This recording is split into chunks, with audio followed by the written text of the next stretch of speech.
Well, hey guys, welcome to Hope Rescue Podcast. It's Kimberly and Tim Scott. Tim, aka Scrooge. What?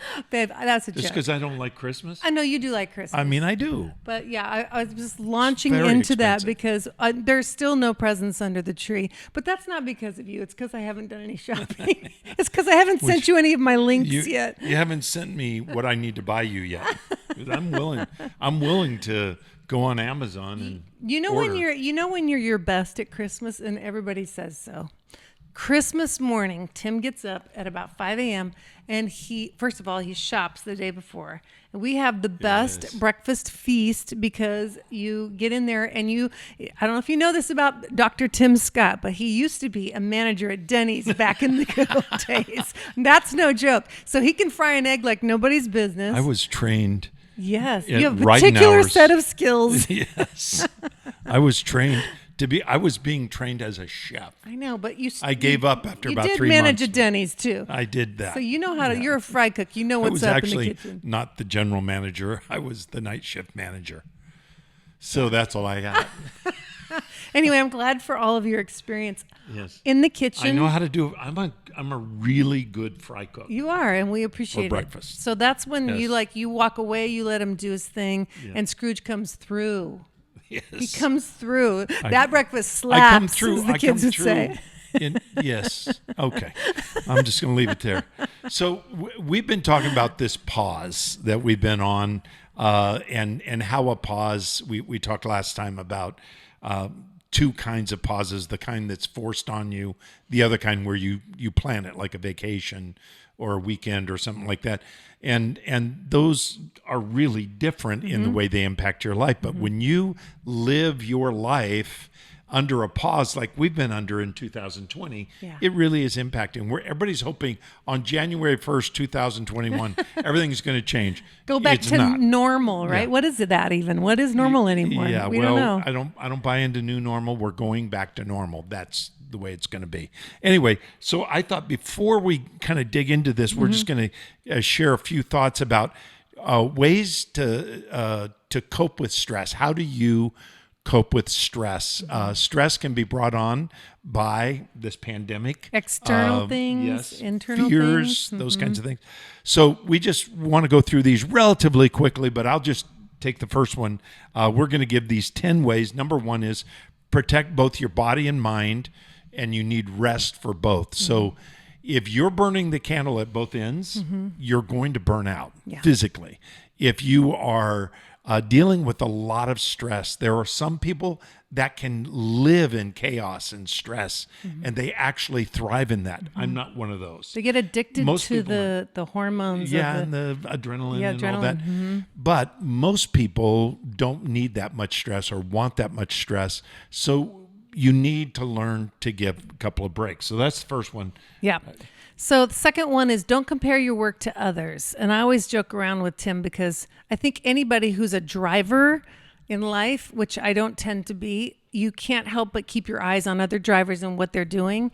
So I always say, stay in your own lane. Literally. Literally stay in your own lane. But figuratively too. Yeah, because social media is a trap, and so is in just the whole concept of comparison. And I think it can rob us of the unique plan and design that God has given you and me and you to keep our own eyes on our lane. And yes, these are weird times. And so everybody's coming up with different ways they can be purposeful. Just don't worry about them. What is God asking you to do? And allow him to work through your creativity. And if you focus on what somebody else is doing, it's the quickest joy robber. Yeah. Well, think about this. So you remember when we met, social media hadn't hit yet. Facebook? Nope. Nope, not yet. You're right. No. And so when we met, there wasn't that comparison. You could only compare to people in your immediate Circle. world. Now you compare yourself to people all over the world. Oh, yeah. And it's a dangerous trap. What's the third It one? is. The third is to start your day with biblical meditation. And we touched on this last week.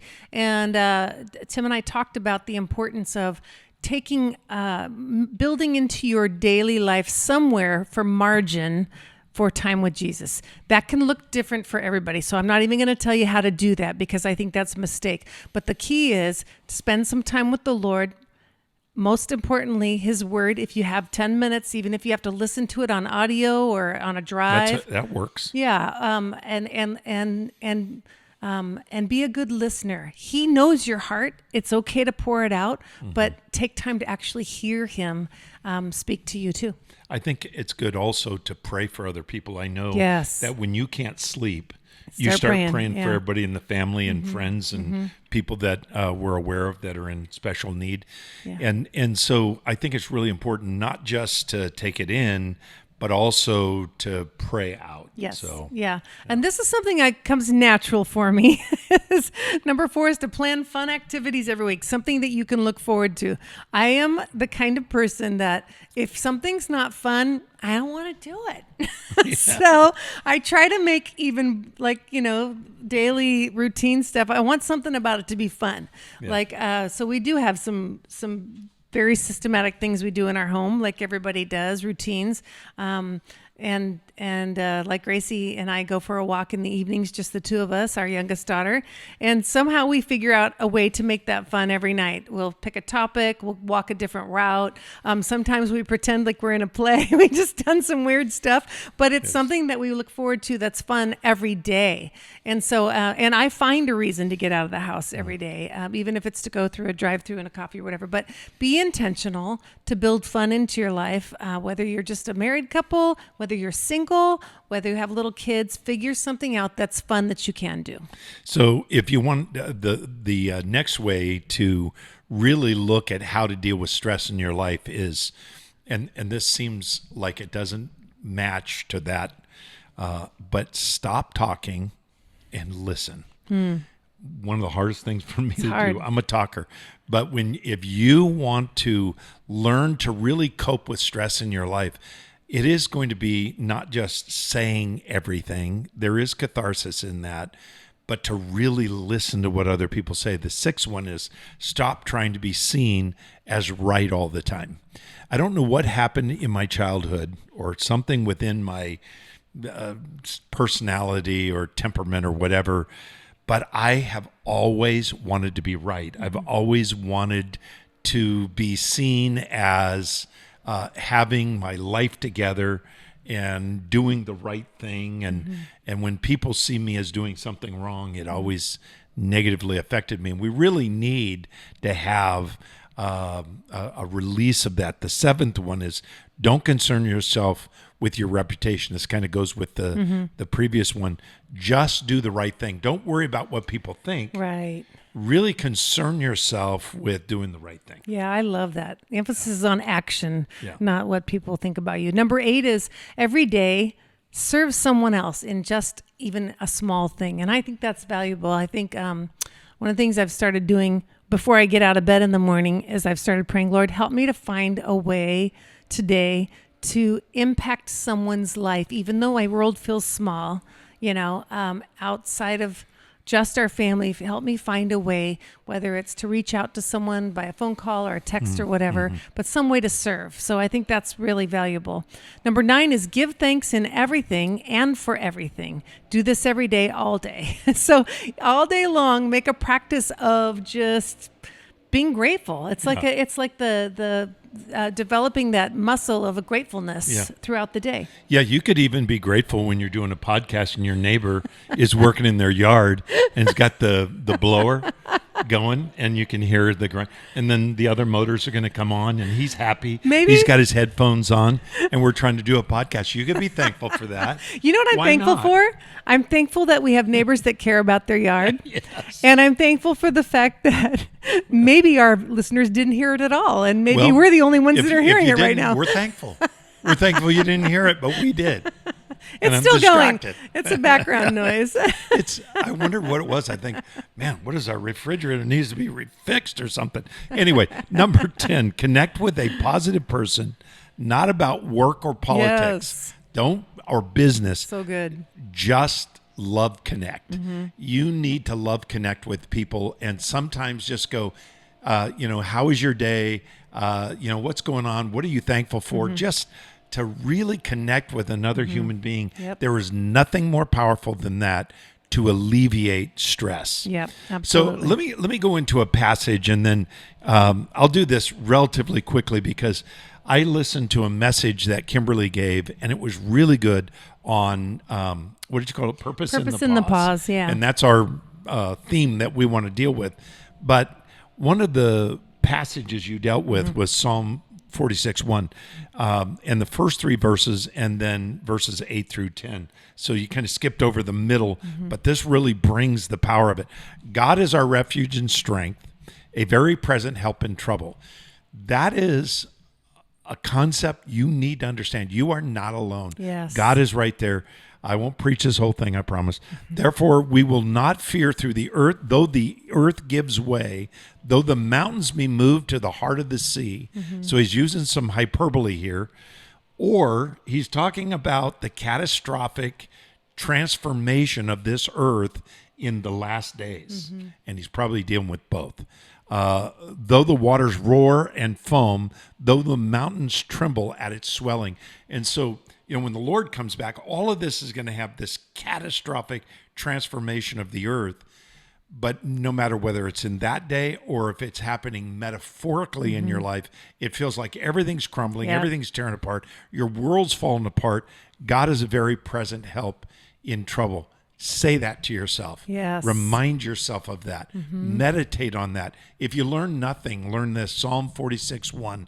Memorize it. God is our refuge and our strength, a very present help in trouble. If you're stressed out, God is there. But then, as I heard you share this, I thought it was so good.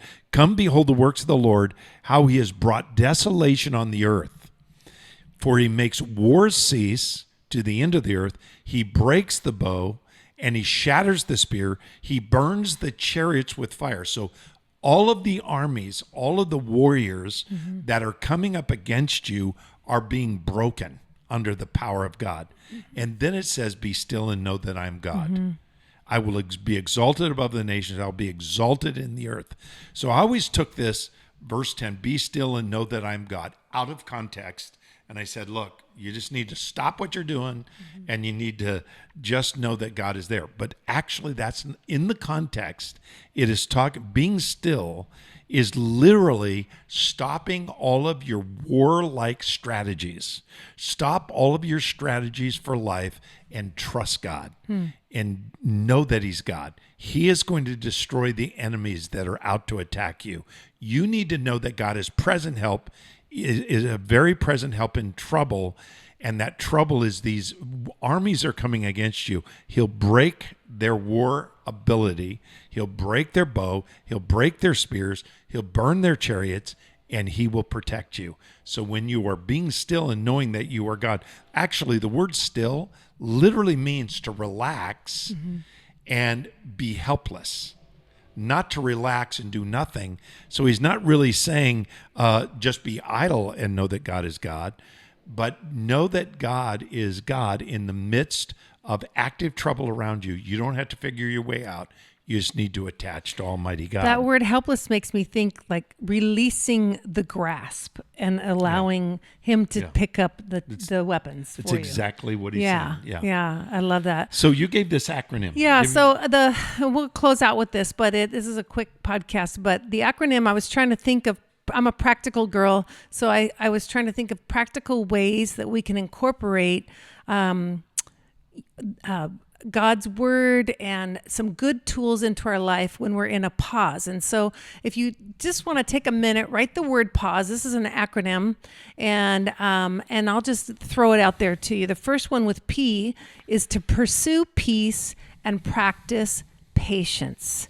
So in your daily routine in life, try to pursue peace in these unsettling times and to practice patience with people and yourself. Give yourself a break. Yeah. So how do you practice patient when you're an impatient person? Yeah, well, that's why it gotta says be conscious. practice. Yeah, It's actually not something you get perfectly, and it's not something that necessarily is consistent. But the more you do it, like I said before, it's a muscle you flex, and it becomes easier to do it. You give it to yourself first before you can give it away. Yeah. And I think that's one of the keys, is that a lot of people that struggle with having peace and patience are the ones that don't give it to themselves. So it's very difficult for them to pass that along. The second one is A, and that is to align your spirit with his will. So in those moments that you have in a day, when you're talking with the Lord, you're trying to connect with the Lord, whether it's on a drive at home, whatever, prayer is one of the easiest ways to align yourself with his will, but submitting your will to his, basically releasing your desires and placing trust in what he has in mind for you for that day. And you is unshackle your heart from offenses, identify them and release them repeatedly, which is powerful because honestly, it's offenses that keep us stuck in the past, keep us stuck in misery, in, of course, unforgiveness eventually can turn into bitterness, and bitterness destroys me and it destroys you. It's one of my friends, Pastor Mike Meeks, has always said, bitterness is the poison we swallow and expect the other person to die. And so it's very important that on the regular, you unshackle your heart from offenses. Turn your TV off if you need to, because that's the quickest way to start picking up offenses that don't even belong to you. So that's a great practice. The next one, actually, you do the last two, babe. Okay. So we're spelling out pause, pursue peace, align your spirit with his will, unshackle your heart from offenses. And then the S of pause is serve one another. And that was kind of what we were talking about earlier, that find ways to serve somebody else, just simple ways. I don't know if that was last week or, but just this random acts of kindness I love that. are so important. Maybe it's just paying somebody's coffee bill that's standing behind you. Maybe it's going up to I like doing this for police officers, is just going and paying their bill at a coffee shop. Buy them the donuts. No, I don't know. But this idea of serving in simple ways. And then finally, E, so you got pause is E, P-A-U-S-E, embrace what comes next. Embrace what comes next. So remember, you align your spirit with his will, and that's kind of be still and know that I'm God. You've got these armies coming down against you. He said, I'm going to break their bow. I'm going to break their spear. I'm going to burn their chariots. Be still and know that I'm God. I will be exalted in the nations. So think about that. When you embrace or align your spirit with his will, then embrace what comes next. What comes next is victory. Yeah. So when you are at a pause and you're going through this, you're pursuing peace, you're aligning your spirit with his will, you're unshackling from offenses, you're serving others, and then you're embracing what comes next. What comes next is victory. Yeah, because you've just taken all that load off of your heart. And can I just say something about that? Embracing what comes next. I think what's important too is that we release our expectations on what we think victory should look like. Yeah, that's a good point. Because so often we attach our personal desires to what we trust God for as the outcome, what it needs to look like and sound like and feel like and all of that. And we need to trust him completely and know that even if the end result looks different than our expectations, that he is faithful. And he's doing a new thing. I do believe during this last year, God is, he's shaping us, he's changing us as a church, as individuals, and we need to embrace what's coming next. It's going to be different and it's going to be new. And the word talks a lot about the new thing that God's going to do. And so let's look for that, and let's not figure it out or attach our expectations to what that should be. When I pray for people, I always pray when they're going through a difficult time, I always pray that this next season, this next chapter of their life would be their best one. And when I pray for victory, I don't mean, financial success or everybody loves you now, but that this is a season where you have connected with God on a new level. Yeah. And my dad used to make this statement, I saw the light at the end of the tunnel, and I realized it was another train. It was like, okay. But you have a statement that you made, and I think it's really good about the light at the end of the tunnel. What is it? Yeah, just that he is the light at the end of the tunnel, but more importantly, he is the light in the tunnel. And I think that's what people lose sight of. This whole thing that we've been talking about for the last 2 weeks is about holding that tension of the middle.